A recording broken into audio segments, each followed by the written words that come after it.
కనుక ఆయనకు యేసు అని పేరు పెట్టుదురు. ఇదిగో కన్యక గర్భవతి అయి కుమారుని కనును, ఆయనకు ఇమ్మానుయేలు అని పేరు పెట్టుదురు అని ప్రభువు తన ప్రవక్త ద్వారా పలికిన మాట నెరవేరినట్లు ఇదంతయు జరిగెను. ఇమ్మానుయేలను పేరునకు భాషాంతరమున దేవుడు మనకు తోడు అని అర్థం. దేవునికి స్తోత్రం. జాగ్రత్తగా వినండి. యేసయ్య ఈ భూమి మీదకి ఎందుకు వచ్చాడు? యేసయ్యను నమ్ముకుంటే మనమేమవుతాం? ఈ రెండు ప్రశ్నలు గుర్తుపెట్టుకోండి. మీరు చెప్పగలరా యేసయ్య ఎందుకు వచ్చాడు? ఎవరికన్నా అర్థమైతే చెప్పండి. యేసయ్య ఎందుకు వచ్చాడు? ప్రిస్కిల్లా చెప్పింది, మన పాపముల నుండి మనల్ని విడిపించడానికి వచ్చాడని బిడ్డ చెప్పారు. చెప్పండి అందరూ. మన పాపముల నుండి మనల్ని విడిపించడానికి. ఇంకొకటి కూడా మీరు చెప్తారు, మన పాపములను ఆయన శరీరములో భరించడానికి. చెప్పండి రెండోది, మన పాపములను ఆయన శరీరంలో మోసుకెళ్ళడానికి. మనము పాపముల విషయమై చనిపోయి నీతిమంతులుగా జీవించున్నట్లు వినండి, ఆయన తానే తన శరీరమందు మన పాపములను మ్రాను మీద మోసుకొని పోయినని 1 పేతురు పత్రిక 2వ అధ్యాయం 23వ వచనంలో ఉంటుంది. ఒకటి, ఆయన మన పాపముల నుంచి మనం విడిపించడానికి. మానవులను పాపము పట్టుకుంటుంది. కయీనుతో దేవుడు చెప్తాడు, కయీను నీకు కోపం ఎందుకయ్యా? నీవు తప్పు చేసిన పాపము నీ వాకిటిలోనే పొంచి ఉంటది. అది నీకు వాత్సల్యము చేస్తుంది. నువ్వు దాన్ని ఏమంటావయ్యా? నాకు కోపం తెప్పిస్తావు, శాపగ్రస్తులు అవుతావు. కనుక లోబడు కయ్యను అంటే కయ్యను లోబడ.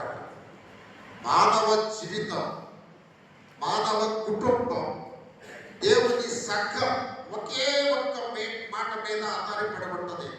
ఏంటో తెలుసా? లోబడుట. లోబడుట. జాగ్రత్తగా వినండి, చెప్తా. నీ కుటుంబంలో నెమ్మది లేదా? నీ కుటుంబంలో నీ పిల్లల్ని మాట్లాడలేదా? పురుషుడా, నీ కుటుంబంలో నీ భార్య మాట్లాడలేదా? ఒకటే గుర్తు పెట్టుకో, నీ బిడ్డలు మాట్లాడకపోవడానికి, నీ భార్య మాట్లాడకపోవడానికి, నీకు నెమ్మది లేకపోవడానికి, నీ కుటుంబం చిన్న భిన్నం అవడానికి ఒకే ఒక్క కారణం. చెప్పమంటారా? పురుషుడు దేవునికి లోబడాలి. గుర్తు పెట్టుకోండి, పురుషుడు దేవునికి లోబడాలి, భార్య పురుషుడికి లోబడాలి, పిల్లలు తల్లిదండ్రులకు లోబడాలి. ఏ కుటుంబంలో ఈ క్రమము కొనసాగుతూ ఆ కుటుంబంలో దేవుని ఆత్మ, దేవుని కాపుదల, దేవుని ఆశీర్వాదము నిలబడుతుంది. ఈ క్రమంలో మెయిన్ ఏంటంటే పురుషుడు దేవునికి లోపడాలి. పురుషునికి దేవుడు శిరస్సు. ఆమేనండి. ఏ కుటుంబంలో, వినండి సంఘమా సోదరులారా ఈ మాటలు, ఏ కుటుంబంలో పురుషుడు శిరస్సైన దేవునికి లోపడదో, ఏ కుటుంబంలో పురుషుడు శిరస్సైన దేవునికి లోబడడో, ఆ కుటుంబంలో భార్య భర్తకు లోబడదు. నీవు దేవునికి లోబడినప్పుడు నీ భార్య, నీ బిడ్డలు నీకు లోబడతారు. సమాధానము, ఆశీర్వాదము అక్కడ ఉంటుంది అని వాక్యం చెప్తుంది. పురుషుడు దేవునికి లోబడినప్పుడు ఆ కుటుంబంలో రోజు అలజడే. ఎందుకంటే భార్య భర్తకు లోబడదు. ఇక భార్య భర్తకి రోజు యుద్ధమే యుద్ధమే. ఆ కుటుంబం ఒక యుద్ధ రంగంలాగా ఉంటది. ఎప్పుడైతే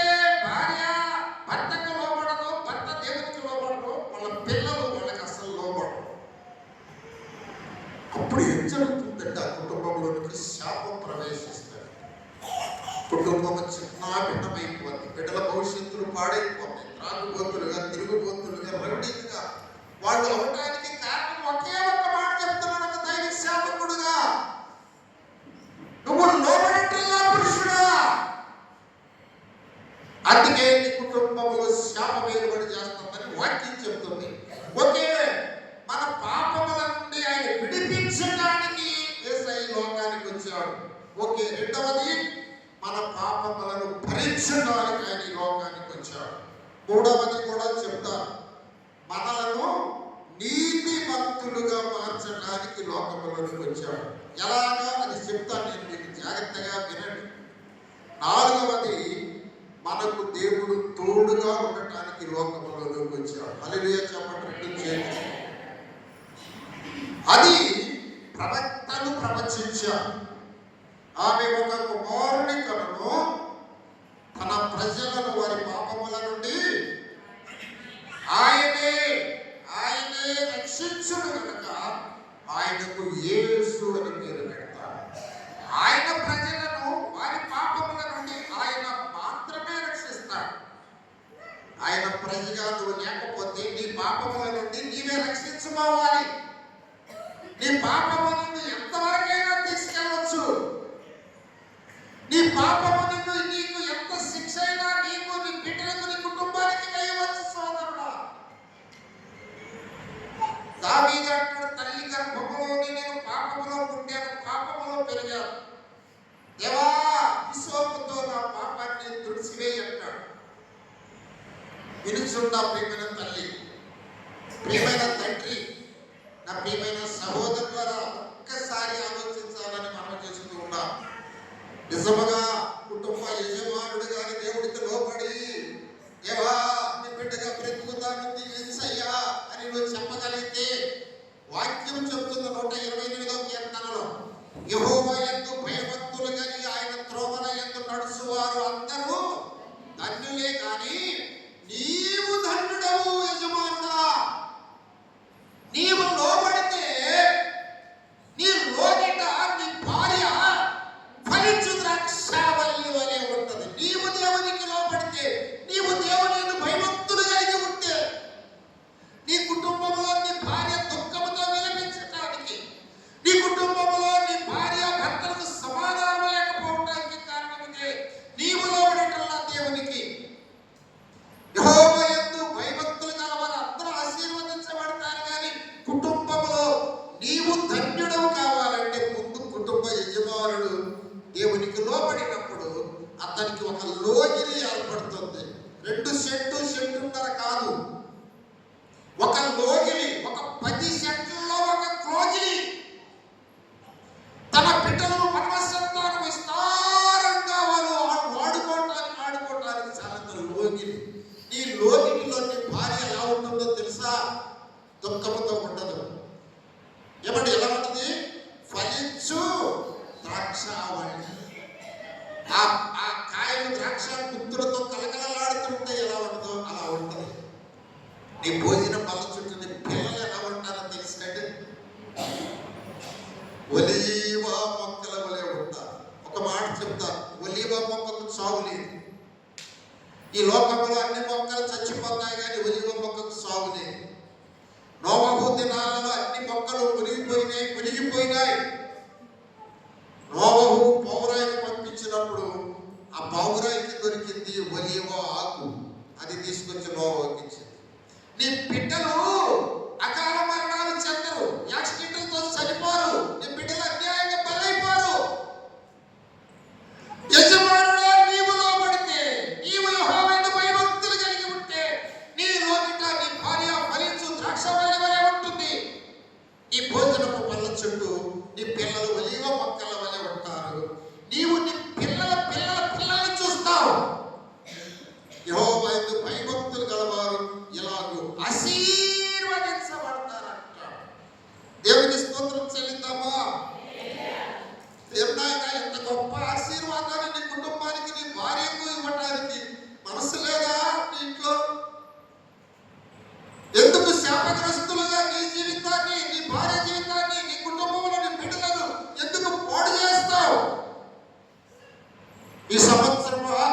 మీద ఉండి నేను ఒక సేవకుడుగా నా జీవితంలో గొప్ప అనుభవజ్ఞుడిగా దేవుణ్ణి బహాటముగా ఎదిగినవాడిగా బహిరంగమైన ఈ మాటలు మీతో చెప్తున్నాను.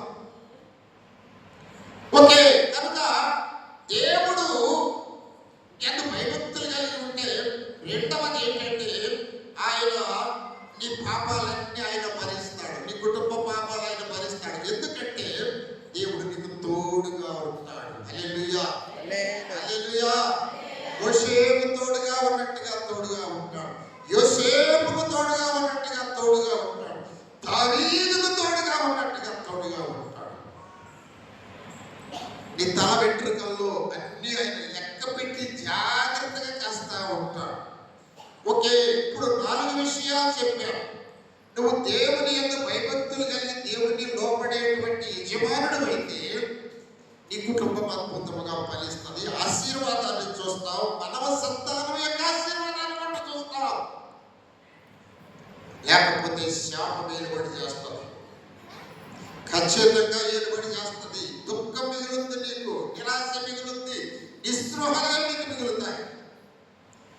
అయితే ఇక్కడ 4 చెప్పాము. 1, ఆయన మన పాపము నుంచి విడిపిస్తాడు. 2, మన పాపాలను భరిస్తాడు. 3, మనలను నీతిమంతులుగా మారుస్తాడు, తీరుస్తాడు. ఏమని? 4వది మనకి తోడుగా ఉంటాడు. హల్లెలూయా. కానీ పౌలు గారు ఇంకొక విధానంలో చెప్తున్నాడు ఇదే మాట. ఇప్పుడు గలతీ పత్రిక 4వ అధ్యాయము 4వ వచనము చూడండి. అయితే కాలము పరిపూర్ణమైనప్పుడు దేవుడు తన కుమారుని పంపెననున్నది. కాలం పరిపూర్ణమైందా? ఇంకా ఉందా? 2000 సంవత్సరాల క్రితమే కాలం పరిపూర్ణమైపోయింది. ఇంకా ఉందనుకుంటే నువ్వు భ్రమపడుతున్నట్టే. తన కుమారుని పంపాడు అంటే నీవు పాపమును చేయించలేకపోతున్నావు, నువ్వు అనుకున్న విధానంలో దిగించబడలేకపోతున్నావు.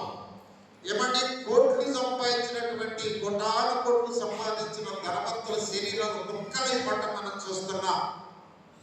రాజీవ్ గాంధీ కానీ ఏమంటే మద్రాసులో ఆయన మీటింగ్లోకి వెళ్తే ఒక బాంబు దండలో పెట్టి ఒక తల్లి ఆ దండ వేసేసరికి ఆ మానవ బాంబు ఆయన ముక్కలు ముక్కలు చేసేసింది. తునాతునకలైపోయి దొరకల ముక్కలు. డబ్బు నిన్ను రక్షించలేదు, నీ పేరు నిన్ను రక్షించలేదు, నీ పదవులు నిన్ను రక్షించలేవు, నీ యొక్క ఉద్యోగాలు నిన్ను రక్షించలేవు. నిన్ను రక్షించేది ప్రభు అయిన యేసుక్రీస్తు వారు. హల్లెలూయా. మరణం నుండి తప్పించగలడు, రోగం నుండి తప్పించగలడు, దరిద్రం నుండి తప్పించగలడు. ఆయన తోడుగా ఉంటే మరణము నిన్ను చేరదు, సైతాను నిన్ను చేరదు, పాపము కూడా నిన్ను చేరదు. ఓకే, అయితే చూడండి ఆ మాట చదవండి. గలతీయులకు రాసిన పత్రిక 4వ అధ్యాయము 4వ వచనం దగ్గర ఎవరైనా మౌత్ తీసుకొని సహాయం చేయండి. త్వరగా త్వరగా మౌత్ తీసుకోరా. అయితే కాలము పరిపూర్ణమైనప్పుడు దేవుడు తన కుమారుని పంపెను. చదవమ్మా. ఆయన స్త్రీ యందు పుట్టి మనము దత్తపుత్రులను కావలెనని ధర్మశాస్త్రమునకు లోబడి ఉన్న వారిని విమోచించుటకై ధర్మశాస్త్రమునకు లోబడిన వాడాయను. మరియు మీరు కుమారులై ఉన్నందున నాయనా తండ్రి అని మొరపెట్టు తన కుమారుని ఆత్మను దేవుడు మన హృదయములలోనికి పంపెను. కాబట్టి నీవిక దాసుడవు కావు, కుమారుడవే. కుమారుడవైతే దేవుని ద్వారా వారసుడవు. దేవునికి స్తోత్రాలు చెల్లిద్దాం. 2 చేతులెత్తి మనస్ఫూర్తిగా స్తోత్రాలు చెల్లిద్దాం. పౌలు గారు ఏమంటాడు? మహాభక్తుడు నీవు కుమారుడు అంటాడు. నువ్వు కానీ ఆయనకు కుమారుడు అయితే నీవు ఆయన ఆస్తికి వారసుడవు, ఆయన ఇంటికి వారసుడవు, ఆయన రాజ్యంలో యువరాజు నీవంటాడు. పాపం నుంచి విడిపించడమే కాదు, పాపం భరించడమే కాదు, నీతిమంతులుగా మార్చడమే కాదు, ఆయన మనకు తోడుగా ఉండటమే కాదు. పౌలు గారు ఇంకొక కోణంలో చెప్తున్నాడు, కాలము పరిపూర్ణమైనప్పుడు దేవుడు తన కుమారుడిని పంపించి ఏం చేసాడయ్యా అంటే మనలను దత్తత తీసుకుంటాడంట. హల్లెలూయా. దత్తత దత్తపుత్రులుగా తీసుకున్నాడు. అంటే దత్తపుత్రులు ఏంటి, అర్థం ఏంటండి? దత్తపుత్రులు అంటే అర్థం ఏమిటి? కింద ఫుట్ నోట్లో ఉంటుంది, స్వీకృత పుత్రులుగా ఉండటకు. స్వీకృత పుత్రులుగా, స్వీకృత అంటే తనకు వారసుడు లేడు, ఒక బిడ్డను, ఒక దిక్కులేని బిడ్డను, ఒక అనాథను తీసుకొచ్చి నేను స్వీకరించి స్వీకృత కుమారుడిగా నేను చేసుకున్నా. నా ఆస్తికి అతడే వారసుడు, నా ఇంటికి అతడే వారసుడు, నా వంశానికి అతడే వారసుడు. హల్లెలూయా. నీవు దేవుని బిడ్డమైతే పరలోకానికి నువ్వే వారసుడు. దేవదూతలందరూ నీకు సేవ చేస్తారు తెలుసా? ఇప్పుడు కూడా నువ్వు దేవుడి బిడ్డగా బ్రతకగలిగితే దేవదూతలు నీ పాదములకు రాయి కూడా తగలకుండా రాత్రి పగలు కూడా కాపాడుతూనే ఉంటుంది. మీకు ఆ పాట వచ్చా? పాడండి. రాత్రియు పగలుయు పాదములకు రాయి కదులకుండా,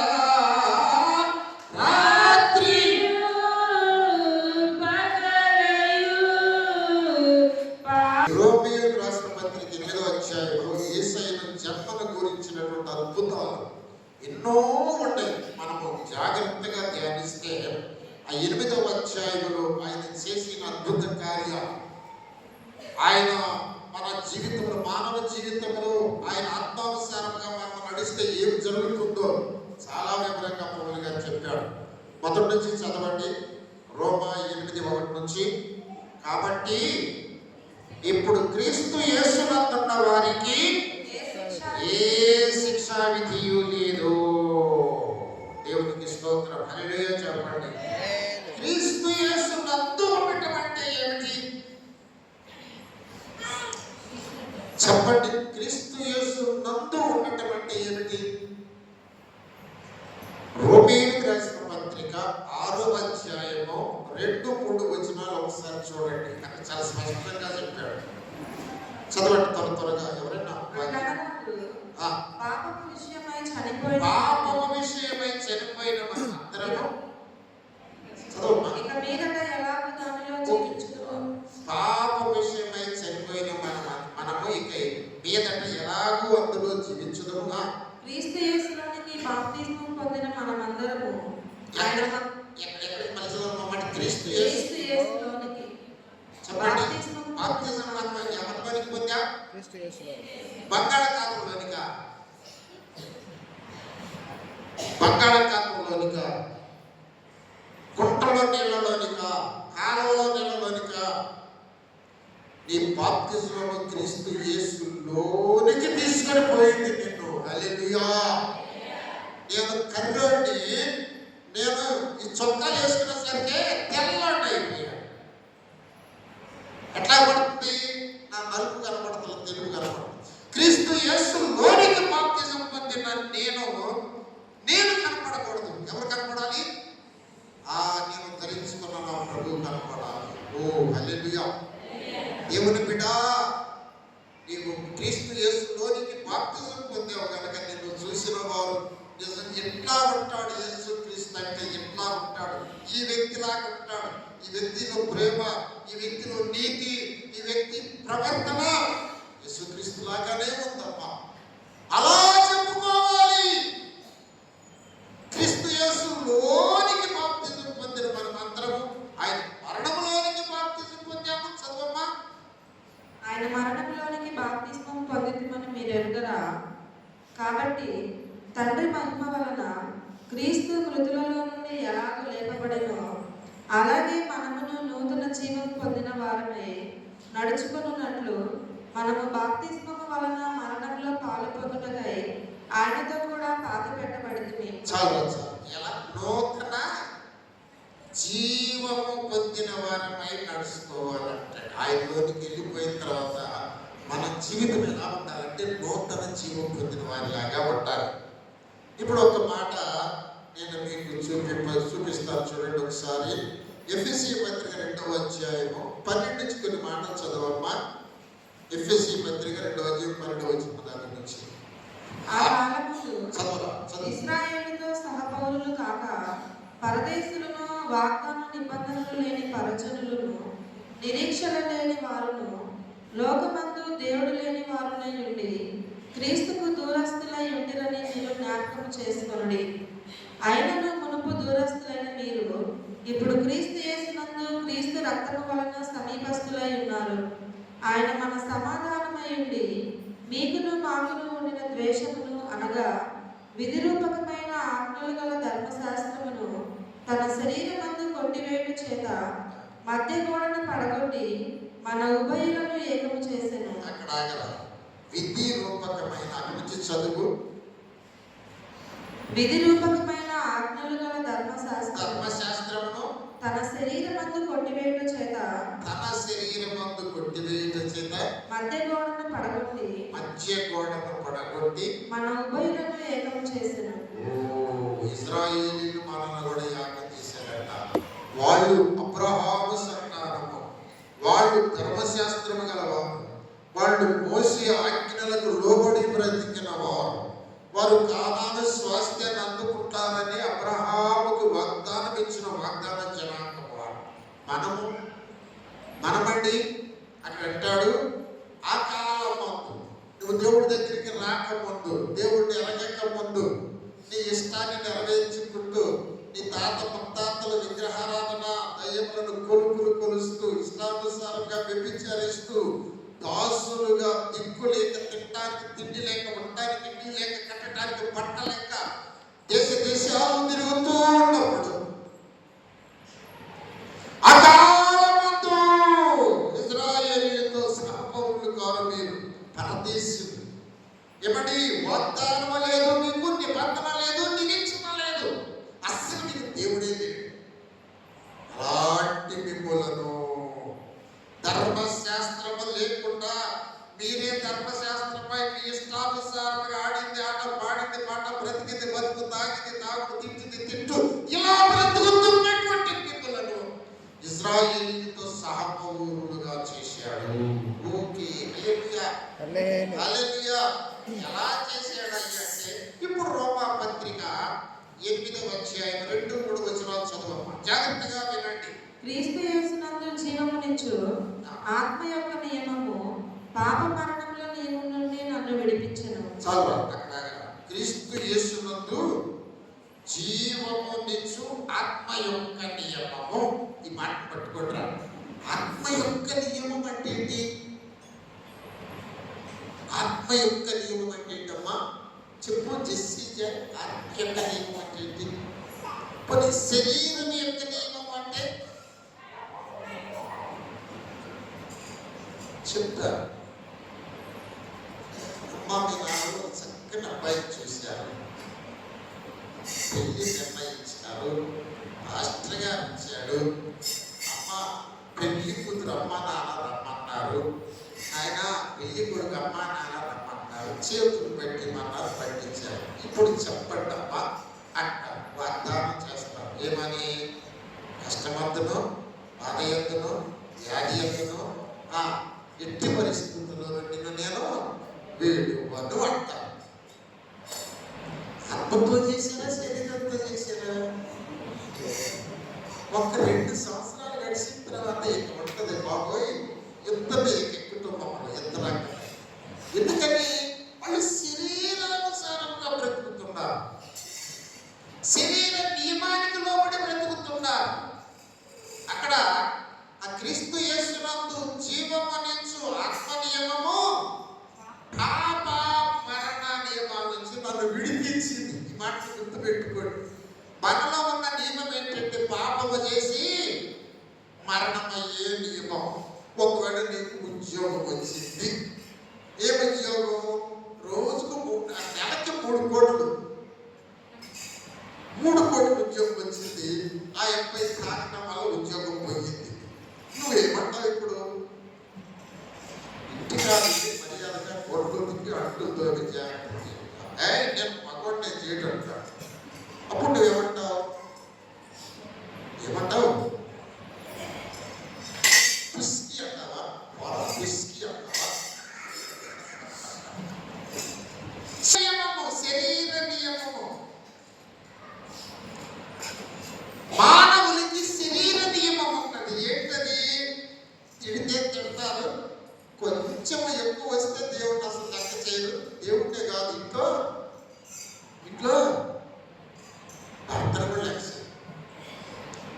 ఈ రోజుల్లో అలాగే చూస్తున్నాం చాలా కుటుంబాల్లో. ఈ రోజుల్లో ఆడవాళ్ళకి ఎక్కువగా గవర్నమెంట్ వాళ్ళు ప్రిఫరెన్స్ ఇస్తున్నారు. ఒకటి శరీర నియమం ఏంటంటే ఆ పాప మరణ నియమం. శరీరము దేవుణ్ణి లెక్క చేయదు, శరీరము లోపడదు, శరీరము ఉద్రేకము ఓర్చుకోదు. కానీ ఆత్మ ఉన్నది చూసా అణిచివేస్తుంది. కనుక ఆ ఆత్మ నియమము నాకు రావాలి అంటే నా పాప నియమము కొట్టివేయబడాలంటే అది ఎలా కొట్టివేయబడిందంటే ఇప్పుడు చదువురా తల్లి 3వ వచనం చదువు, 2 మధ్యలో నుంచి చదువు. రోమా 8:2. క్రీస్తు యేసునందు జీవమునిచ్చు ఆ. ఆత్మ యొక్క నియమము ఆత్మ యొక్క నియమము పాప మరణ నియమముల నుండి నన్ను విడిపించెను. ఇక్కడ ఈ మాట బాగా పట్టుకుంటా. దేవుడు చేసింది మానవ జాతికి ఇదే. మానవుడు శరీర నియమం ఉంది. తాగాలంటాడు, తిరగాలంటాడు, తింటాలంటాడు, నా ఇష్టం అంటాడు, నువ్వేంది నీ బతికేంది అంటాడు. ఒక మాట ఓర్చుకోడు, మాటకి 2 మాటలు అంటాడు. ఏమంటే గుండెల్లో కసి, పగ, ద్వేషం, అసూయ పెట్టుకొని బ్రతుకుతాడు. ఇది పాప మరణ నియమం. దేవుడిని అంగీకరిస్తే దేవుడు ఆత్మ నియమాన్ని మనకించి పాప మరణ నియమాన్ని కొట్టేస్తాడు. మీకు అర్థమైతే అన్ని చెప్పండి. ఎలా కొట్టేస్తాడంటే ఇప్పుడు తర్వాత చదవాలి, అక్కడ రాయబడి ఉంది. శరీరమును అనుసరింపగా ఆత్మను అనుసరించి నడుచుకొని మన యందు అక్కడ హల్లెలూయా హల్లెలూయా. ఇక్కడ మనోళ్ళు ఏం చేస్తారంటే జాగ్రత్తగా వినాలి. సాక్ష్యాలు చెప్పండి అన్నమాట. కాసేపు